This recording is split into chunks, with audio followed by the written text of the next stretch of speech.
कहे का दिक्कत बा? कहे हमार बेटवा पतो नहीं चाहत है कि हम जी। कहे तो हमसे का चाहे? कहे बाबा ये हमार पतरा देख के बताई देता हम मरब कब। कहे बेटा तुम्हारा दिमाग खराब हो गया है। माइंड हाफ हो गए हो। का हो गए हो? Mind half. कहाँ से आया है तू? इंग्लैंड से। अच्छा हंडिया से आया है। अच्छा तब हाड़ी टांगे ना। ए भैया कहे बेटा पागल हो गए हो, दिमाग खराब है तुम्हारा। कहे काहे? कहे आज तक क्यों बताई नहीं पाई कि के कब जन्म ले के कब मृत्यु होई। तू हमरे लगे बड़का आई गया पोथी पतरा दिखावे। विशाल बिरहा म्यूजिक आप बड़े भाई विशाल भैया जी 51 रुपए का महान आशीर्वाद। माई भगवती हर मोड़ पे तरक्की दे। ऐसे मेहनत करा रहा भैया। अगर जीवन में कुछ पाना है तो संघर्ष करिए। बेटा दोनों जने एक के साथ। ए भैया कहे बाबा बस हमार पतरा देख के बताई दा जान हमारा दिमाग बहुत खराब है। बहुत खराब है जान ले पतो हमार नरक करेगा। जौन पानी बरसा देता है। समझाए समझाए एकदम जब हार गए कहे लागत भाई बुढ़वा सठिया मानी उनी ने। इसका दिमाग खराब हो। कहे बेटा अच्छा जानना चाहते हो कि आपकी मृत्यु कब होगी तो सुनो हम बता रहे हैं। तो हर गजबे मौत लिखी है। एक कहा थे ने पागल होते ने बंतु पागल होते। अब बंतु पागल ऐसे ने होते भैया। कैसे कभी जी आगे बताओ तो।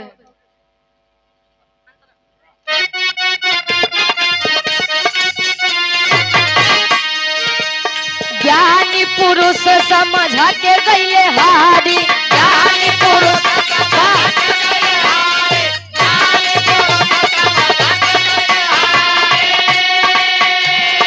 आखिर में पतरा देखे ले ब्रह्मचारी। आखिर में पतरा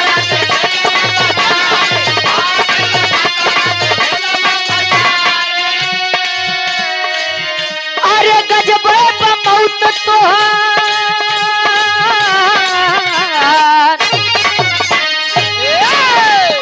अरे गजबे मौत तोहरी अजबे भागी पतोहिया के बतिया। गोरिया सलागी पतोहिया के बतिया।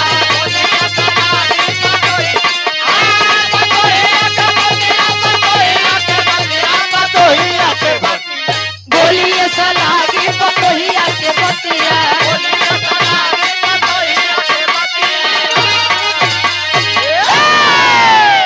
कहे नहीं मानोगे चलाओ दिखाओ। काहे को पैसा दा शायद बेचारी कैसे देख। अच्छा कहे लाओ इधर दो। अब उल्टा पलटा तहाँ काका जब आज तक क्यों यह बताई सकत कि बेटवा तू कब जीवा कब मरवा। तो काहे लोग बचे खातिर अपन सब सुविधा न करते। कहीं कहीं ऐसा होता है कि शायद केतनो निकलवाई ले लेकिन जवन कर्म किस्मत में लिखा वो हो ही के रहे। इशारों को समझिए राज को राज रहने दीजिए। हाँ ढेर कहा सुनम ना भैया बाकी आप लोग समझदार हैं। कहीं इधर लाओ देखा तहें कहीं वाह बेटा वाह। बेटा अरे बच्चा तुम्हारी मौत तो तुम्हारी मृत्यु तो ऐसी लिखी है आज तक किसी ने ऐसी मृत्यु पाया ही नहीं है। आए कैसे? कहे कि तोरे साथ एक घटना हुई। घटना हाँ कहे कहूँ घटना। कहे तू 3 छींक अगर मार दे कहीं अच्छा ए कहे 3 छींक अगर मार दे कहीं तब छिकिए मारे ना तब तो हम ओकर कंट्रोल कैले।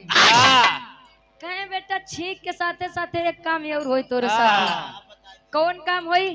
कवि जी टेरी के भाव में लिखा था।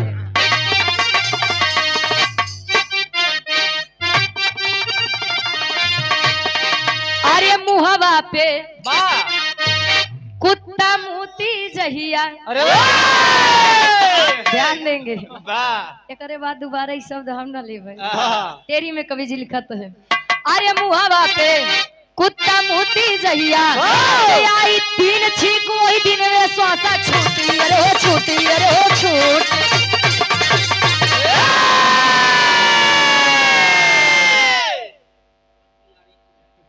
देखा तो खाए पिए है का नहीं पे खाए हैं। अच्छा पिए खाए हम तब तो बोलबो ही करबे। ए भैया 100 पढ़ाई प्रतापगढ़ है। ओकर ऊपर प्रयागराज चढ़ा। बहु मार जावे जान लिया प्रतापगढ़ में आया। ए भैया कहे कि मुहवा पे कुत्ता मोती जहिया आई 3 छींक वही दिन में श्वासा छूटी। कहे बेटा जिस दिन तुम्हें 3 छींक पूरी होगी उसी दिन कुत्ता आके तुम्हारे मुंह पर डब्लू गुड दे ध्यान देवा करा। हाँ नजर से नजर मिले तभी कोनो काम होई। कहे कुत्ता जाए कि अगर अपन कार्यक्रम चालू कर दे समझ ले तू छोड़ दे बहन तब तो हमका याद मारी न पाई के हो रही 3 छींक 1 छींक आ जाए 2 छींक हम कंट्रोल करब। आ कुकुरे के तनी मजाल जौन हमरे लगे आई मुते नहीं पाए मोरे मोहे मुते कहां मुते किसुन पाल कहे न तनी ओकर औकाते नहीं बे खुशी खुशी अपन कहन बाबला वो पतरा दे हम चली अपने घरे दुआरे आए तो देखें घरे 2 बैल बांधा रहे जो ने आज के समय में साढ़ देता है टहरत है एनौ से के एक महत्व रहा है भैया। आज ट्रैक्टर के पहले लेकिन जब से ट्रैक्टर आई है ऐसे देखा था वो कटाई काम करता जानत है पहुंचन देखें 2 बैल बांधा बा दोनों पतो है अंदर अपन अपन लिए बिस्तर आराम करती हैं। कहीं देखा था ये सौरे कहात यहाँ मर जाए मर जाते हैं हमारी गृहस्थी नाश कर दी लेन झुआ उठाए पहुंचे भूसौला जहाँ भूसा रखा रहा खुशी खुशी में भरा ही लगे। जब भूसा भरा था तो हो का गीत लगत बा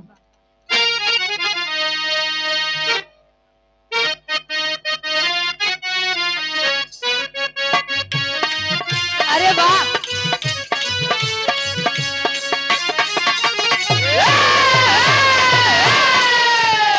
कोई प्रेमी कहता है अपने प्रेमिका के लिए देखिए प्रेम करना कोई गलत काम नहीं है लेकिन प्रेम पाक और पवित्र होना चाहिए। ये प्रेम ही है जो आप लोगों ने इतना समय दिया कीमती समय बारिश होने के बाद भी आप लोगों ने अपना इतना कीमती समय दिया एक प्रेम ही है। प्रेम होता है बाप बेटी का प्यार बेटे और पिता का प्यार ससुर पतोहू का प्यार। हाँ हो बेटी अपना एक पिता छोड़ कर आती है ससुराल में तो पिता ही पाती है। मंजीत भैया के दे दो बड़ा मेहनत करत है। ए भैया आज के समय में देखा था देवर अपने भौजाई साथे जीजा अपने सड़ुआइन साथे सास अपने दमादे संगे फुर बतावा जहाँ बिटिया के जाए के चाहिए वहाँ सासू माई जाते हैं बारे जमाना जमाना। अच्छा ए भैया कहे प्रेम बहुत ही पाक और पवित्र होता है। कहा गया है प्रेम बहुत ही पाक और पवित्र होता है। गरम दूध राधा जी ने पिया था लेकिन छाले भगवान कन्हैया के भी मुख में पाए गए थे। लेकिन आज के प्रेम के भैया कहे प्यार व्यार के चक्कर में भैया अरे प्यार व्यार के चक्कर में सब घर परिवार छूट गई बेगाना से प्यार बढ़ल अब हमसे नाता टूट गई। 4 दिन के चढ़ल जवानी 4 दिन के चढ़ल जवानी एक दिन स्वतः उतर जाई चचू खुले के पहले बबुआ सारा स्वप्न बिखर जाई।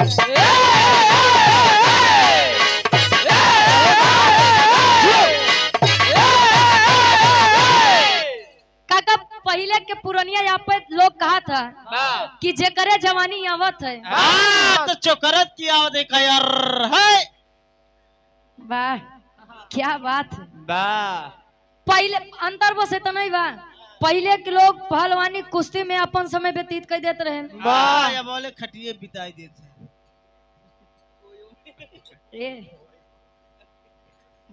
पर्दा कंदर आओ फालतू बात नहीं। ये बड़े कहा गवा अगर प्रेम पाक है पवित्र है तो प्रेम सफल है। लइकवा कहा बका कहे दिल लगी ने दी हवा थोड़े सा कहे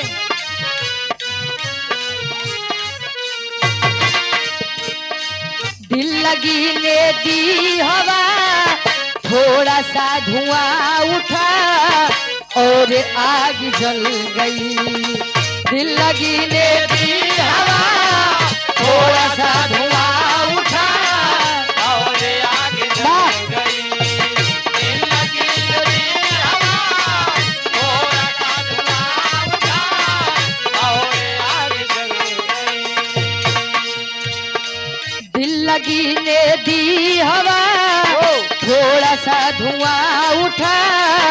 और आग जल गई। तेरी मेरी दोस्ती, तेरी मेरी दोस्ती प्यार में बदल गई। तेरी मेरी दोस्ती प्यार में बदल गई।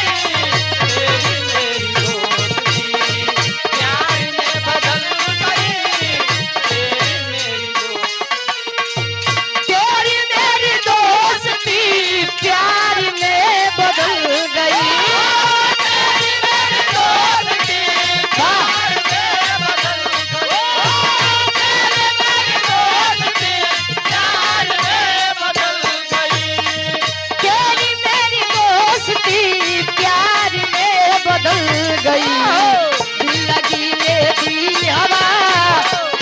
सा धुआं उठा और आग जल गई। तेरी मेरी दोस्ती प्यार में बदल गई। तेरी मेरी दोस्ती प्यार में बदल गई। तेरी मेरी दोस्ती। लेकिन किशुन पाल के साथ होता क्या है?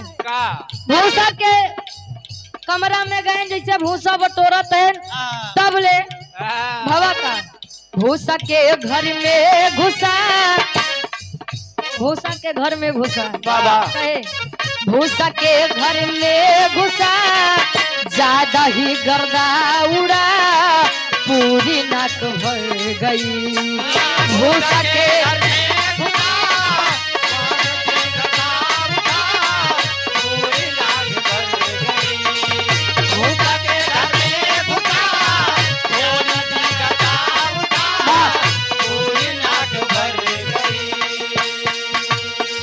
भूसा के घर में घुसा।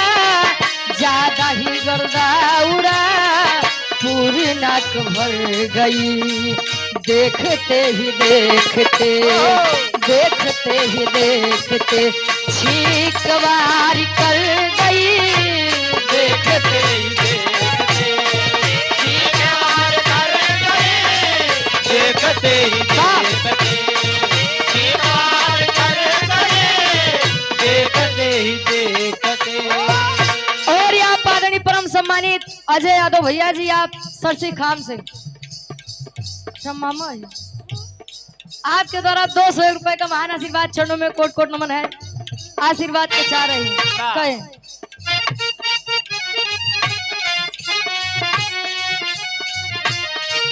देखते ही देखते छींकवार कर गई। देखते ही देखते छींकवार कर गई। देखते ही देखते छींकवार कर गई। देखते ही देखते छींकवार कर गई।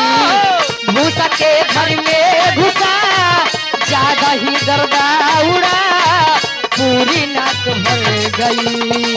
देखते ही देखते छींकवार कर गई। देखते ही देखते छींकवार कर गई। देखते ही देखते। ध्यान दिया कहानी यार ऐसे घरे में घुसन भूसा भरत है ना, खुशी के मारे जब भरत है तो भुलाई गए कि महाराज कह रहे हैं 3 छींक आई तब अगर भाई भूसा भरे ही लगा। भूसा के जौन गर्दा होते अगर वो नाक में गए तो छींक आवत है। अगर ओकर कुनाई अंदर गए तो छींक बाहर आए। गए जल्दी जल्दी भरत है तब ले कुनाई जब गए तब ले एक छींक आई। आज जब एक छींक आए तो एकदम परेशान। अरे यार एक विकेट गिर गया। ये तो ना खुशी में पगलाई गए रहे कि बता वाले हम ये नहीं ध्यान दिया कि छीका आवेगा। अच्छा एक छीक आए जब भूसौली में भूसा भरत रहे तब और दूसरी छीक तब आए। गए पतोया कहे कहाँ घूमता बस घुमाई बरे बाटे खाइन बरे बाटे खाइन बरे बाटे।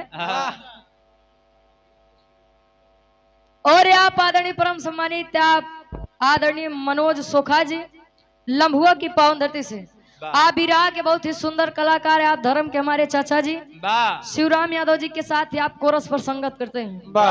आपके द्वारा 51 रुपए का महान आशीर्वाद के चाह रहेगी कि हम बच्चे अपनी कला में कामयाब रहे। पतोइया कहे बस घुमाई खातिर बाटे कहीं का काम बा कहे कि गेहूं धोई के रख दी है बाटी ओकर लेके जाए आटा चक्की पे पिसाई के लेके आया तब रोटी खाई के मिली। पहले के काकी माई लोग 4 बजे भोरारिया उठ के जाता पे बैठ के गेहूं पीसत रहे तब रोटी खाई के मिलत रहे। आज के दुल्हन देखता घरे घर घंटी आई जाती है पापा के लगवा लेते 1 किलो 2 किलो पीस ली कुछ दिन तक काम चलता ही है। कहे अच्छा ठीक बल्ला दे जाते ही साइकिली पे ला देन गठरी पहुंचे। अब जाते धीरे धीरे रास्ता खराब बन रास्ता खराब बा यार से बाहर से यार। अब भाई बुढ़ौती तो शरीर है बा तब ले गर्दा जब ये अंदर गए दूसरी छींक 2 छींक आई गए कहन कि अब एक छींक हम कैसो न कैसे रोक के रहा नहीं तो हरे राम हमार दिन न दिखा दबा एकदम करीब आई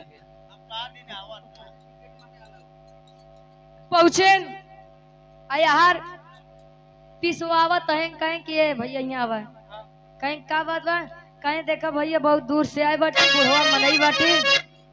अब कभी जी बतावत है इलाहाबादी चौक लगत बा कैसे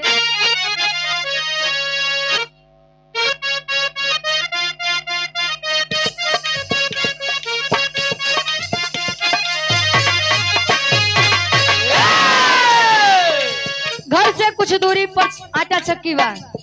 कवि जी बतावत है राहल कोस भरे के चक्की राहल कोस भरे पे चक्की रास्ता चले के कच्ची पक्की। भैया रास्ता में जात है अब पहुंचन कहा राहल कोस भरे पे चक्की रास्ता चले के कच्ची पक्की। हाफत पहुंचा तब गेहूं के गठनवाना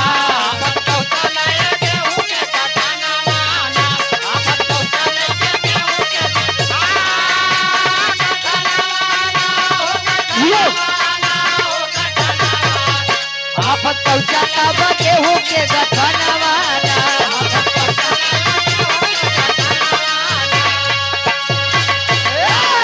आज ऐसे पहुंचा तब ले जब पीछे बकाए भैया ये यहाँ आवा कहीं का बात बा कहीं देखा बेटवा बड़ा हम बुढ़वा आदमी है हम बहुत दूर से आए बटे कहे तब कहे कि जेकर पीसत हो का छोड़ के पहले मार पीसा कहा तो इनका जल्दी पीस द हमरो दाना कोनो करिया नहीं जल्दी पीस द हमरो दाना नहीं करिया कोनो बहाना खाना मिली नहीं हम के बिहनवाना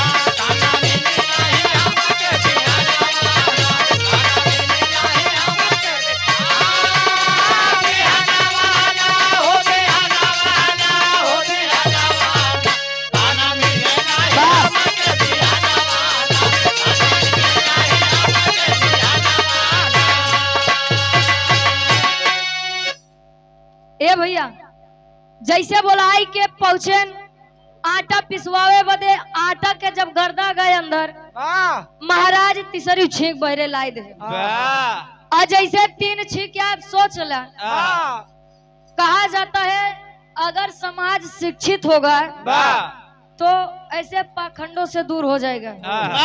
लेकिन कहीं कहीं पर यह भी मिलता है कि पढ़ने लिखने के बाद भी लोग उतना ही शिक्षा ग्रहण करते हैं जितना किताबी में लिखा हुआ उतना रट लेन काम खत्म बस डिग्री बा लगे वही बस बहुत बा। अरे डिग्री ले साथे साथे अगर तनिक ढंग सीख ले तो का हो जाए। अब तीसरी छींक जैसे आए मरा नहीं यहाँ तब ले सोचो तो रे बाप अब तो हम तो मर गए तो हम खड़ा का करे तब ले लेटिए लेटन तब ले जे आटा पिसत बा कहे भैया यहाँ कहीं हमरे घरे खबर पहुंचाई दे कि तोहार बाबू किसुन पाली दुनिया छोड़ के चला गया कहीं तोहार दिमाग खराब दिमाग खराब का तोहार अबे तू जिया ता बताओ ता तू मर गया काहे बे बेटा तुम जानते नहीं हो, तुम क्या जानो मैं मर गया। मैं मर गया हूँ। कफन उफन हमारे खातिर मंगावा कहे ये बुढ़वा सठियाई है का। आज तबले यार उ सोचता है बाओ लेटा है तबले एक कुकुर है। करिएवा वाला एक कुत्ता आए हाँ ब्लैक डॉग अकरत का बा पापड़ के भाव में कवि जी लिखते हैं।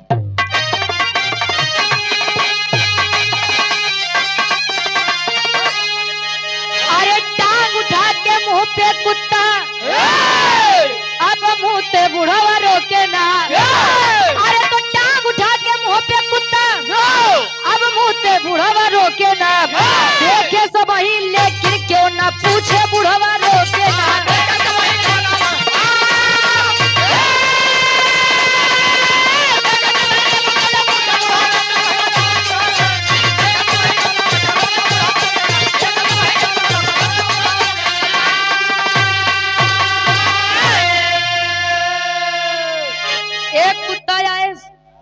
किसुन पाल के ऊपर जवन पंडित जी बताए रहे कई के निकल गया। आप ऐसे ने सज्जन लोग बैठा रहे देखा तो कहे न रे यार ईगा जब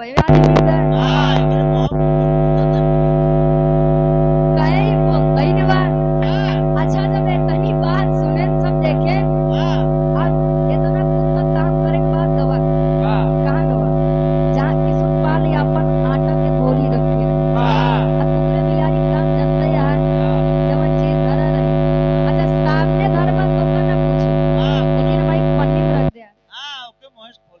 तुरंत मोहेश खोले यादत होते जाय के कुकुर करत बका।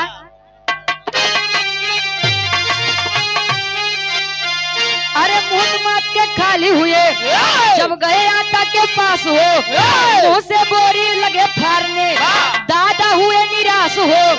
अरे मैं तो मरा हूँ कोई इनके अब रोके बुढ़ावा रोके ना।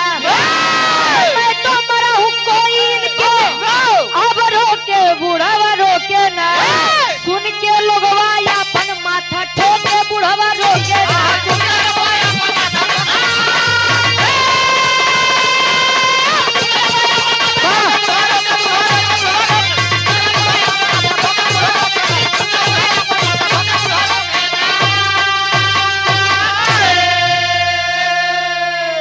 गया आटा के पास आटा की बोरी कोई अपने मुंह से लगा फाड़ने।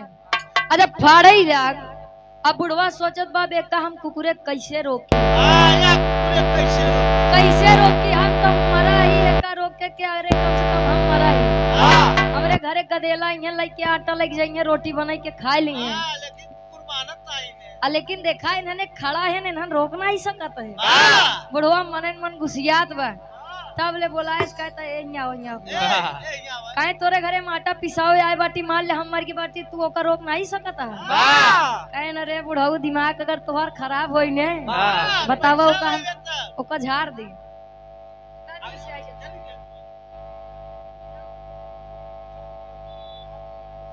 घर मलिकार साहब आप धर्म के बड़े भाई प्रमोद भैया जी 101 रुपए का महान आशीर्वाद माता जी के गोड़ छू के पहली बार। अब प्रमोद भैया की आप पूजनीय माता जी हमारी भी धर्म की माता जी आशीर्वाद के चाह रहेगी। भगवान दास के पूर्वज से आए हिन पांचों चीजें गरिया वही अच्छा 50 चीजें 51 रुपए का महान आशीर्वाद तेरा ही गाड़ी गवाऊ।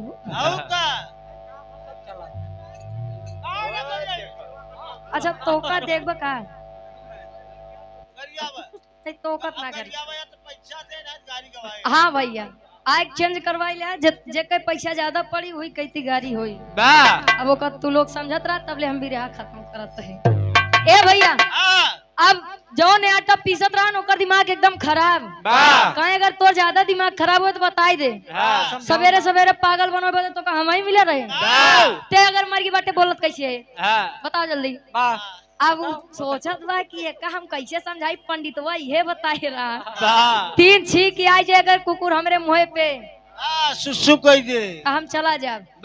अब धीरे धीरे बात फैल गई पूरे बाजार में आदमी इकट्ठा हुए सोच रहे हैं अपने मन में आल्हा के भाव में कभी जी बताओ तो इनका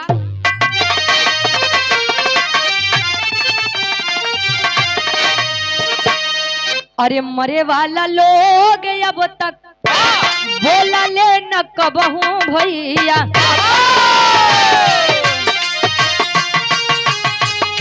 कैसन ई मुर्दा जकरे निकले आवा,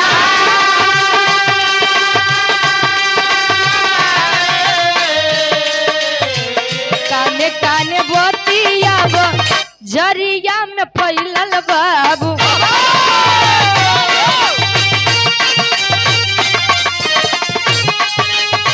लोग बटुराए जमलिया भी कमेगा,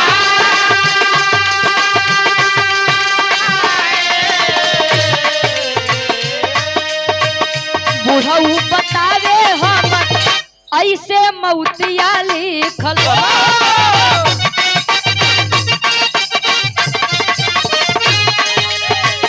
पतरा में देख के बताए श्री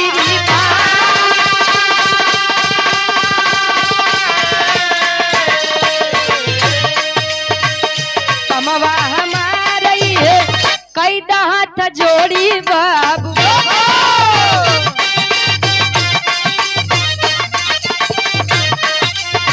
मारी दे त कुकुर के होते ना एकरा,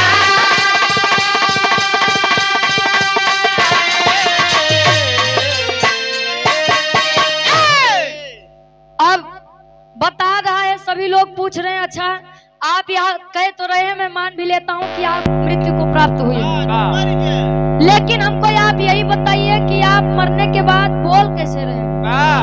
आप बूढ़वा बताओ कि नाथ मैं गया था श्रीमान के पास, अपने गांव में जो पंडित महोदय पुरोहित के लगे गए रहे, हमारे पतरा देख के ये बताए कि तू ऐसे नहीं मर गया। अब हमारे साथियों तनी घटना हुई बा तो जाहिर सी बात बा हम मर जाब ना। ये भैया ये तने में जो नहीं आटा पीसन धान रख के रहन डंडा समझावन दास निकाले लाठी मैं बता दे मारा एक जी है बोल जल्दी कहीं बेटा मैं मर गया हूँ कहीं तो का फिर से देता ही टाइम मौका जिए तो एक मर गए पहले का बताओ कहीं बेटा मैं मर गया हूँ तुम काहे नहीं समझते हो चलो तुम्हारी इलाज हम कहेंगे इतने में उठाए डंडा उठाए के जब पड़ी एक डंडा चिल्लाने कहीं अबे ना सुधर में मरा एक जिया कहीं बेटा मैं मर गया ये या कि अगर एक बार पाखंड के अंदर चला जाए अगर चला गए तो ओका बहुत जल्दी निकाला आसान नहीं है। सिर्फ विराह का आप लोग निचोड़ समझिएगा कि कवि जी कहाँ पर यह बात लेकर जाना चाहते हैं। समाज हमारा पढ़ा लिखा है, सुशिक्षित है, पढ़े लिखे सभी लोग भी बैठे हैं हमारे सामने, लेकिन हमारा समाज जिस गर्त में गया है उस गर्त को निकालने में अबे ना जाने कितनी पीढ़ियां ऐसी चली जाएंगी। बस कहानी के समझिए, कहानी लेके कवि जी कहाँ जाते हैं। घड़ी के भाव में कवि जी लिखा था इनका। और यार आदरणीय परम सम्मानित गार्जियन जी आप राजेंद्र यादव जी वकील साहब मधुपुर नेवरा से 101 रुपए का महान आशीर्वाद 100 में सबके नमस्ते प्रणाम स्वीकार।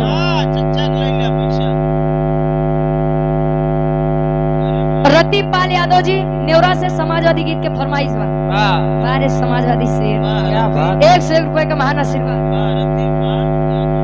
कार्यक्रम के आयोजक साहब आप आदरणीय परम सम्मानित भारत यादव जी 101 रुपए का महान आशीर्वाद। आशीर्वाद के चारे के बच्चे अपनी कला में कामयाब रहे। घड़ी के भाव में कवि जी लिखा था इनका।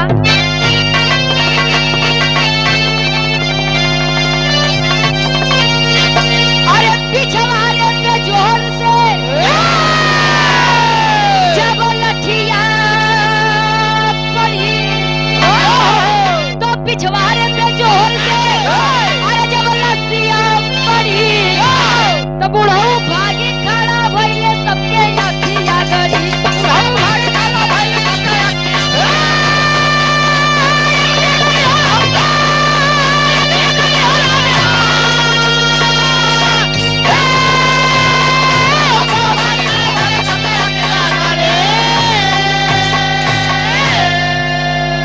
धनी धनी भाई हमके दिहला जी आई हो तोहरी है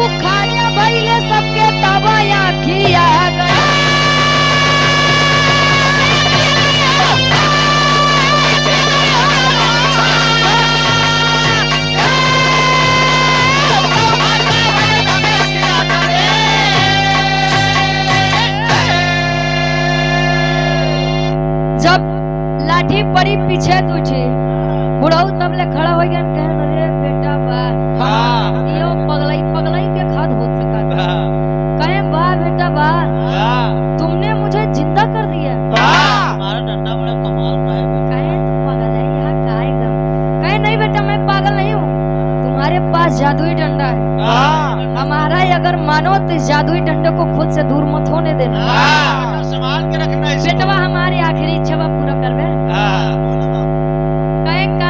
कहे बेटवा जब हम मर जाब ना तो आया दोबारा हमरे दुई डंडा मार दे हम फिर से ठीक हो जाए कहे ना बेटे एकदम पागल है यही का कहे नहीं बेटा सही कहते जब मर जाब ना तो दुई डंडा फिर लगाई दे बस अबे हम जिंदगी बहुत जिये चाहत है 80-85 जीली ना बुढ़ऊ का जीवे है ना बे अब पतो है।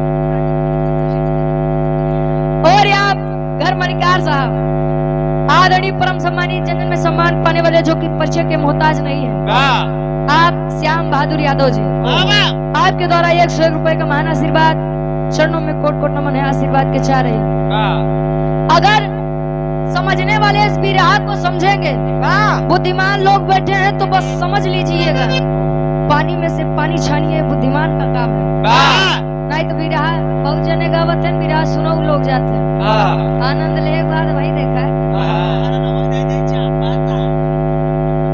कहीं बड़ा बढ़िया गावत रहे लेकिन का गाई से कोई लोग ध्यान दिए हैं जो सही से बिरहा सुने आए काका पहले के लोग बिरहा सुने जाते रहे आज वाले बिरहा देखा ही जाता कितना बड़ा ख्वाब आएगा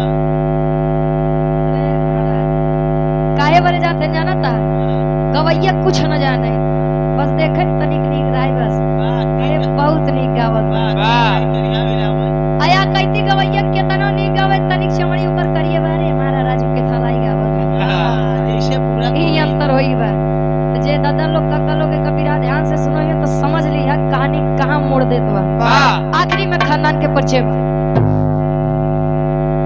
आप आदरणीय परम सम्मानित कारीगर साहब आप सुरेश यादव जी सर से खान से 51 रुपए का महान आशीर्वाद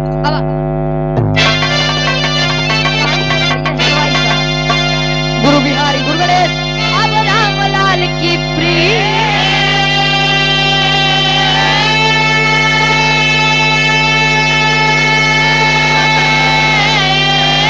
अरे स्वर्ग बसे चंद्रिका कबीर लिख कर विरल गीत हो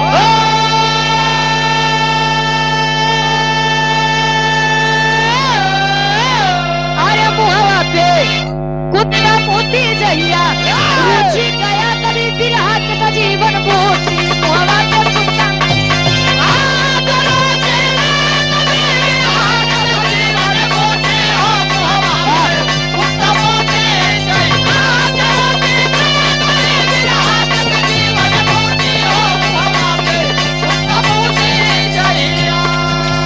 जन्म जन्म का साथ है हमारा तुम्हारा हो जन्म जन्म का